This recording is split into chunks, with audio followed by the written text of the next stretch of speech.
Hello, welcome to Ken studies.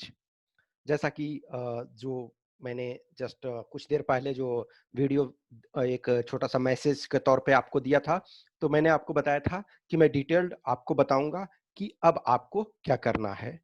तो जैसा कि आपको पता है ऑलरेडी, जान चुके होंगे कि 20 दिसंबर को आपका एग्जाम होना है सीएपीएफ। तो मैं आज का डेट छोड़ दूं और 20 दिसंबर को छोड़ दूं, तो आपके पास 197 डेज है। देखो, जो चीजें होती है कि आप यदि सीरियस हो, खास करके जो लास्ट अटेम्प्ट जिनका बचा हुआ है, ठीक है, वो सीरियस रहो। लॉट ऑफ टाइम जो कहते हैं ना कि उसके बाद फिर रोओगे तो उससे कुछ भी नहीं हो सकता है। You got another lease of life. इस चीज को हम मानते हैं कि कुछ लोग जो 9 अगस्त के लिए सीरियस थे, लेकिन कुछ लोगों के लिए न्यू लीज मिला है कि कुछ चीजों में अलग तरीके से आप बिजी थे या सीरियस नहीं थे। अभी भी आपके पास 197 डेज है, ये 6.5 महीने हैं। वो 6.5 महीने में आप सीरियस रहो और जीने और मरने का प्रश्न लगा दो। ये चीज मैं 197 डेज बोल रहा हूँ कि 2 दिन को छोड़ उस ये जिस दिन एग्जाम होना है और आज का, क्योंकि मैं आज ही वीडियो बना रहा हूँ, तो आपका अभी से टाइम स्टार्ट होता है। थिंग्स है कि आप एक भी दिन अब ये सीरियसनेस को छोड़ोगे तो बहुत मुश्किल पड़ेगी। मैं अपना दिखा बता रहा हूँ चीजों को, जो कुछ मैं कर रहा हूँ अभी। देखा जाए, जब से जो लोग हमारे से ऐड हो, मोर और लेस मेरी एक समय तबीयत भी खराब होगी थी, तब भी मैं वीडियो बना रहा था। इनफैक्ट देखोगे कुछ टाइम में मेरा कफ वगैरह बहुत ज्यादा हो गया था। उसमें देखोगे वॉइस जो है वो बहुत खराब आ रहा था, बट स्टिल मैं वो चीज को करता रहा।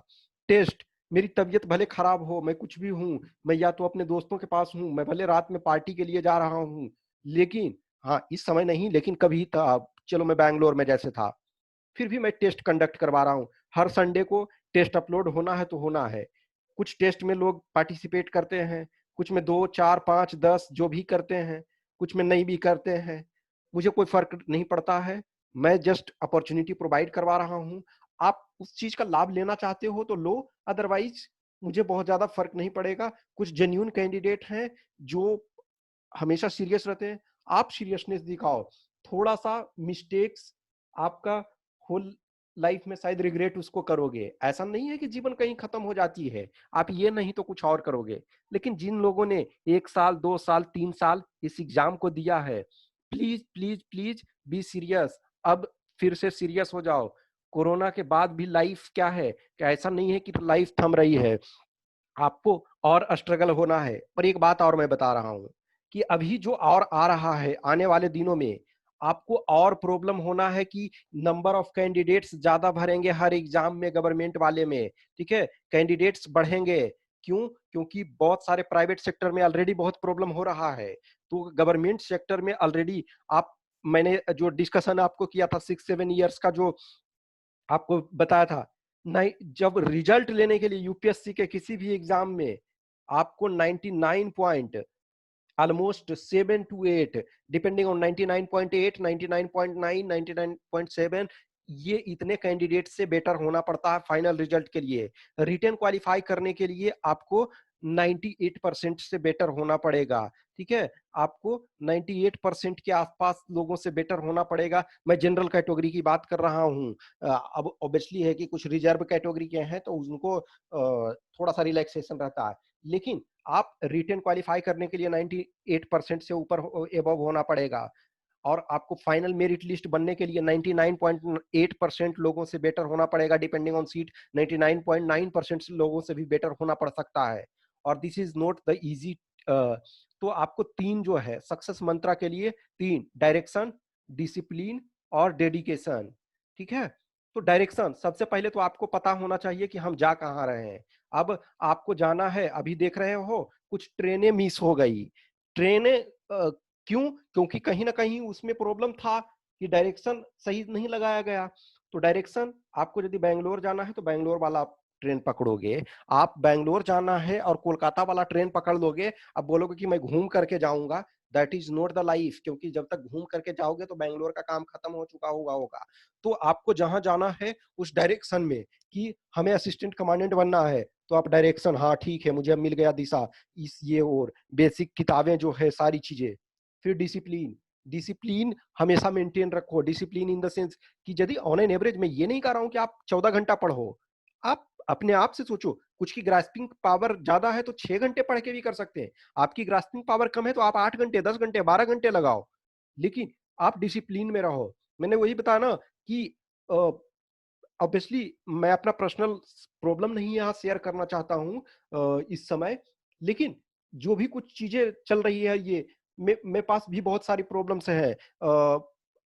अर्निंग नहीं है, बट स्टिल मैं अपने पैसे खर्च करके, बहुत सारा एक्सपेंडिचर लगा करके, और ये सिर्फ ये आपको लग रहा है कि यहाँ फ्रंट एंड पे मैं आ रहा हूँ, लेकिन बैक एंड में बहुत ज़्यादा एक्सपेंडिचर करना पड़ता है डिफरेंट वेबसाइट से लेकर के और सारी चीज़ों को। लेकिन मैं हर वो चीज़ें उसके बाद हर टाइमली आप देखोगे टेस्ट अपलोड करना है, वीडियो अपलोड, जो चीज़ें जहाँ तक पॉसिबल हो वो कर रहा हूँ। तो आपको डायरेक्शन चाहिए, डिसिप्लिन चाहिए और डेडिकेशन चाहिए, ठीक है? कि आप डेडिकेटेड हो उस चीज़ के लिए।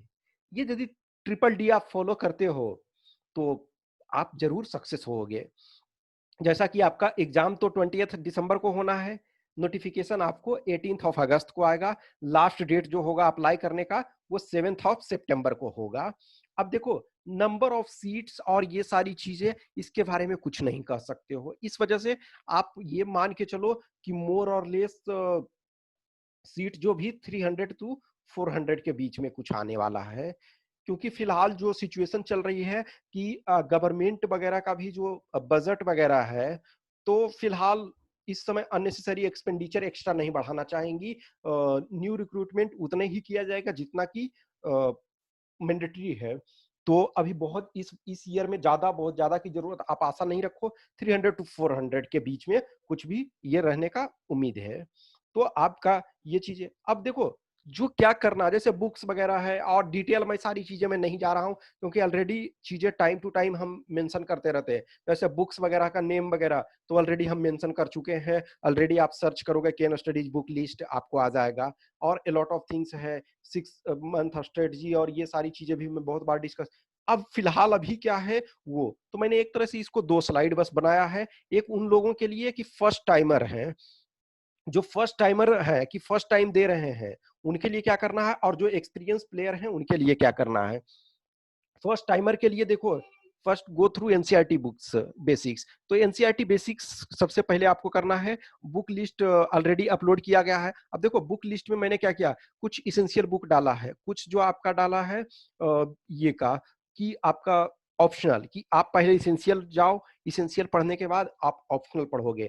कुछ बुक्स का मैंने ये दिया है कि यदि होलिस्टिक वे में पढ़ोगे तो आपका पेपर 2 भी काम आएगा, पेपर 1। ऐसा नहीं जीएस मानो कि सिर्फ पेपर 1 और पेपर 2 इंडिविजुअल आपको नहीं करना है, वो इंटीग्रेटेड वे में अप्रोच करना है। मैं हमेशा यही बोलता हूँ कि इंटीग्रेटेड वे में अप्रोच लेना है। तो आप पहले एनसीईआरटी बेसिक्स जाओ, क्योंकि डायरेक्ट बहुत सारे क्वेश्चंस, जैसे मैं कुछ कुछ क्वेश्चंस डिस्कस करता हूँ, और जैसे कि मैंने बताया एनसीईआरटी का अभी हिस्ट्री जो है, हिस्ट्री का मैं इस मंथ में एनसीईआरटी का जो 12th का है, जो थीम्स इन इंडियन हिस्ट्री, मैं कोशिश करूंगा, 15 थीम्स है यानी 15 चैप्टर है, तो आई विल ट्राई कि इस महीने में यानी कि जून में, और कुछ चैप्टर रह गया तो जुलाई में, लेकिन ट्राई करूंगा मैं कि जून में आपका हिस्ट्री का कवर कर दूं। उसके बाद फिर और सब्जेक्ट्स जैसे जैसे मुझे टाइम मिलता है वो मैं चीजें कवर करता जाऊंगा। तो आप पहले एनसीईआरटी जाओ, पूरा एनसीईआरटी इज द बेस। आप ये मत सोचो कि जिनको 11 12 का दिक्कत है तो आप 6 क्लास का बेसिक पढ़ सकते हो, या फिर जो वन टाइमर है, फर्स्ट टाइमर, जो फर्स्ट टाइमर है, वो जो बुक्स एनसीईआरटी बुक्स लिस्ट के साथ साथ जो स्ट्रेटजी फॉर 2021 जो हमने अभी हाल में 4 5 दिन पहले डाला है, स्ट्रेटजी फॉर 2021, उस वीडियो को आप देखो। उसमें भी मैंने वो एक तरह से वो ग्राउंड लेवल से वहां मैंने चीजों को डिस्कस किया है, ठीक है। न्यूज़पेपर, कोई newspaper, regular newspaper and current affairs magazine. देखो न्यूज़पेपर आप जो भी पढ़ोगे तो दोनों से में काम आएगा। पेपर 1 में आपको फैक्ट्स वगैरह, डेटा वगैरह मिलेंगे, चीजें ये। और पेपर 2 के लिए आपका एसे, रिपोर्ट राइटिंग, आर्गुमेंट राइटिंग, ये सब के लिए स्टफ्स आपको मेनली न्यूज़पेपर एडिटोरियल से मिलेंगे, तो वो दोनों काम आएगा। और करंट अफेयर्स कोई भी मैगजीन, देखो न्यूज़पेपर और मैगजीन का मैं कोई नाम नहीं लिख रहा हूँ। नॉर्मली यदि इंग्लिश मीडियम के हो आप, तो आप द हिंदू या इंडियन एक्सप्रेस में से कोई ले सकते हो। हिंदी मीडियम इंग्लिश मीडियम वाले। हिंदी मीडियम वाले आप दैनिक जागरण पढ़ सकते हो, जनसत्ता पढ़ सकते हो, हिंदुस्तान, व्हाटएवर जो आपको अच्छा लगता है वो आप पढ़ सकते हो। करंट अफेयर्स मैगज़ीन भी आप कोई भी लो, लेकिन जिस मैगज़ीन को लो उसको रेगुलर पढ़ो, 2 बार, 3 बार, 4 बार। देखो एक बार चीज़ें आपने न्यूज़पेपर में पढ़ी और दोबारा मैगज़ीन में, देखो न्यूज़पेपर को आप, हमेशा बोलता हूँ कि 300 400 न्यूज़पेपर का बंडल है, अब उसको आप डेली रेगुलर नहीं देख सकते हो। लेकिन जो मैगज़ीन है आपके पास, सपोज़ नॉर्मली जो होता है करंट अफेयर्स लास्ट 6 मंथ का सबसे ज़्यादा आता है और उसके बाद आपका 12 मंथ के आसपास का सही से करना पड़ेगा। तो 12 मंथ ही मान के चलो कि 6 मंथ का को आपको मल्टीपल टाइम्स करना होगा, लेकिन 12 मंथ का ऑन एन एवरेज। तो 12 मैगज़ीन को पढ़ना रिलेटिवली और उसको मेंटेन करना भी आसान है, लेकिन 300 न्यूज़पेपर को मेंटेन करना वो डिफ़िकल्टी है। अब जब एनसीईआरटी आपने कर लिया और ये आपका ये तो टाइम, जब तक आपका एग्ज़ाम होता है, ये रेगुलर चलता रहेगा, जो पॉइंट नंबर 2 है। 3 में है, एनसीईआरटी के बाद जो अदर बेसिक बुक्स हैं, जैसे आप हिस्ट्री में, तो हिस्ट्री आपने पढ़ा तो एनसीईआरटी के बाद आप जो ऑप्शनल है उसमें भी एक तरह से ओल्ड एनसीईआरटी है और जैसे मॉडर्न के लिए स्पेक्ट्रम है, तो आप उसको पढ़ोगे। पॉलिटी है तो पॉलिटी में आप लक्ष्मीकांत पढ़ोगे, ठीक है। ज्योग्राफी है तो ज्योग्राफी में मैथ्स वगैरह रेगुलर देखोगे। फिर आप इंग्लिश मीडियम के हो तो जीसी लियोंग पढ़ोगे, या फिर आप हिंदी मीडियम के हो, सपोज महेश बर्नवाल पढ़े। इकोनॉमिक्स में है तो इकोनॉमिक्स में मान के चलो आप रमेश सिंह वगैरह पढ़ रहे हो, तो आप पहले एनसीईआरटी करोगे, न्यूज़पेपर ये तो कंटिन्यू चलता रहेगा। उसके बाद आप जो भी बेसिक बुक एक्स्ट्रा में, जो एनसीईआरटी के अलावे जो बेसिक बुक है, मैं basic book n n number of book पढ़ने की जरूरत नहीं है, एन नंबर ऑफ टाइम्स एक ही बुक को पढ़ो, वो ज्यादा अच्छा है।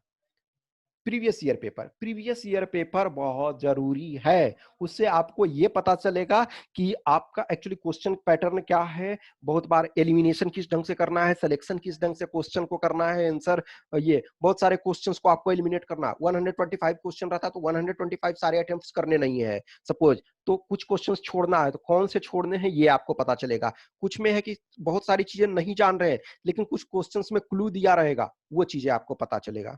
और make smaller notes wherever you feel, आपको जहां लगता है आप अपना स्मॉलर नोट्स तैयार करके रखो, वो paper 1 as well as paper 2 दोनों में आपका काम आएगा, तो वो नोट्स आपको तैयार करना है। उसके बाद टेस्ट लीक हो, मैं हमेशा बोलता हूं कि टेस्ट लीक हो, तो टेस्ट से क्या होगा कि आपको एन नंबर ऑफ टाइम्स, खास करके जो लास्ट टाइमर है या फर्स्ट टाइमर भी है, तो फर्स्ट टाइमर को आइडिया मिलेगा कि क्या किस ढंग से लिखना है। जिनका लास्ट टाइम रहता है उनके लिए भी तो जरूरी कि आप उस चीज को देखो।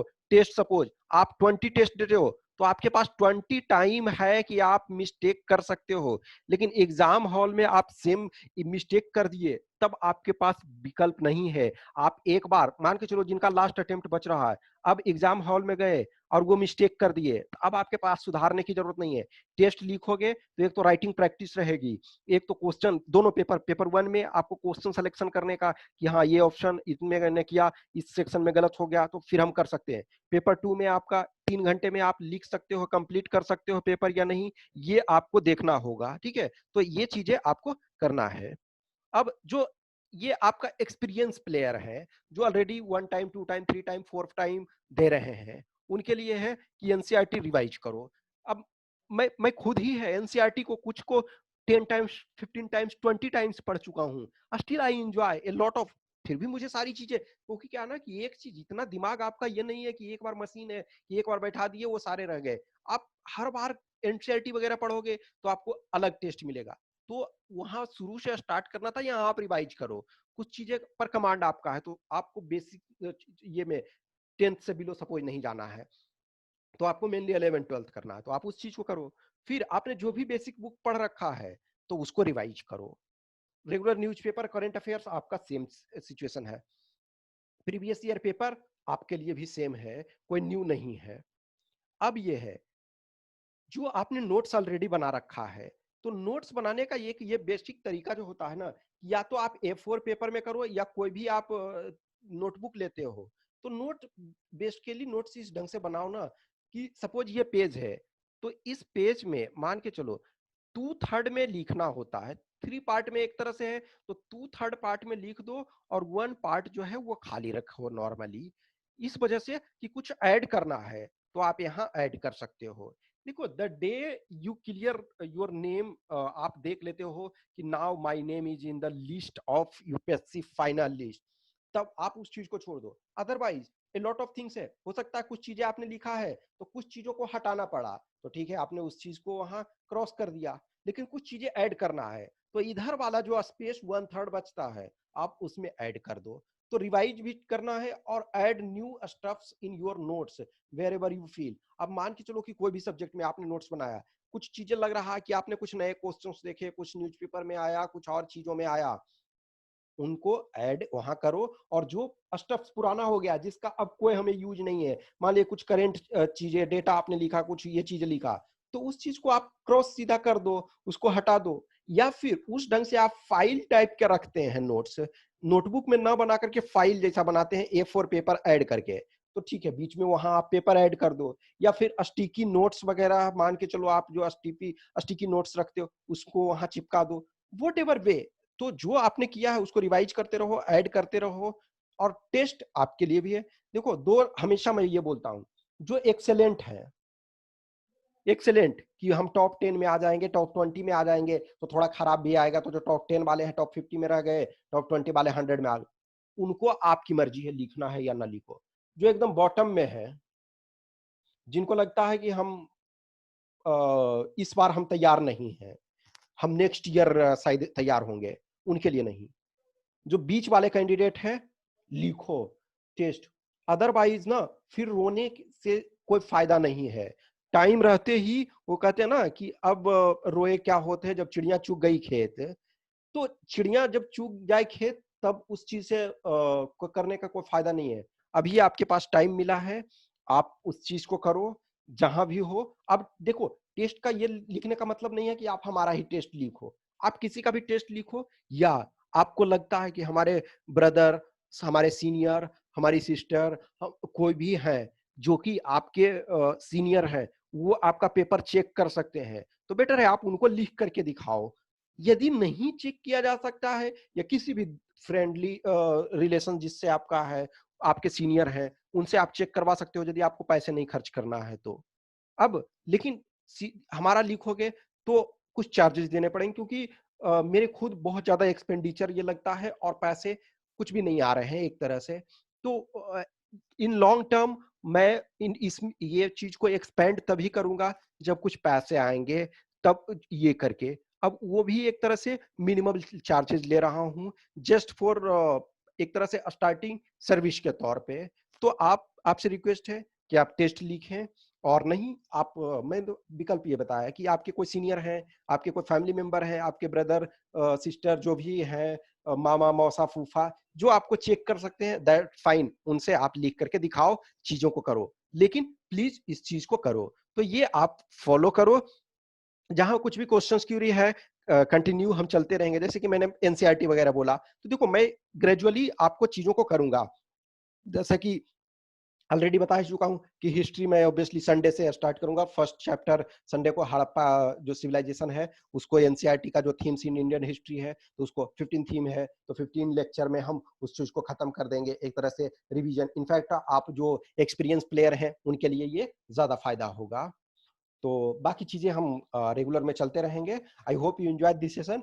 कुछ भी क्वेश्चंस क्यूरी है तो आप कमेंट बॉक्स में डालो। जो जेन्यून क्वेश्चंस होते हैं मैं उसका, या जेन्यून ना भी होते हैं तो मैं रिप्लाई करता ही हूँ, लेकिन जेन्यून क्वेश्चन का मैं जनरली जरूर रिप्लाई करता हूँ। और या फिर आप व्हाट्सएप पे हमें संपर्क कर सकते हैं, कॉल तभी करें जब बहुत जरूरी हो। अदरवाइज देखो मुझे बहुत सारा काम रहता है, तो मैं हमेशा प्रीफर करता हूँ कि मैसेज में तो है, जब मुझे टाइम मिल रहा है मैं उस चीज को रिप्लाई कर दे रहा हूँ।